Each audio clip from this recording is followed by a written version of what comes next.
ஓட்டுக்கு ஓட்டு யாருக்கு? நான் திமுக தான். திமுக தான். அதை வந்து மாற்ற முடியாது. நான் இன்னைக்கு நேற்று இல்லை, நான் வந்து எனக்கு விவரம் தெரிஞ்ச வரைக்கும் ஓட்டு போடுறத நான் திமுக தான் போடுறேன். அதனால திமுக செய்யுது செய்யலைங்கிறது வேற. ஆனால் திமுக பல நல்லதும் செஞ்சிருக்குது, நமக்கு அகேன்ஸ்டாகவும் செஞ்சிருக்குது. அதுக்காக நான் கட்சியை விட்டு கொடுக்க முடியாது. ஒன்று. ரெண்டாவது, இப்போ மகளிரை பொறுத்த வரைக்கும் எல்லாருக்கும் நல்லா செஞ்சுருக்காங்க. அது மகளிர் ஓட்டு போடுறாங்க ஓட்டு போடல, அது வேற கதை. அது என்னை பொறுத்தவரை எனக்கு திமுக தான் ஓட்டு போடுவேன். சரி சரிங்க.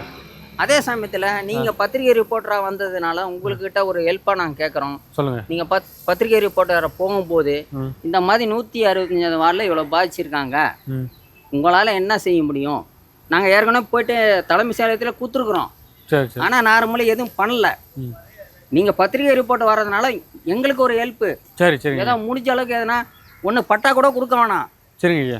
இருக்கிற இடத்த எடுக்காத, அதுக்கு ஒரு நார்மலாக பண்ணுற மாதிரி பண்ணாங்கன்னா கூட போதும் அப்படின்னு உங்களை வாழ்த்தி நான் கேட்டுக்கிறேன். உங்கள் தங்க நகையை அதிக விலைக்கு விற்கவும் மற்றும் அழகில் இருக்கும் தங்க நகையை மீட்டெடுத்து அதிக விலைக்கு விற்கவும் உடனே அணுகவும்.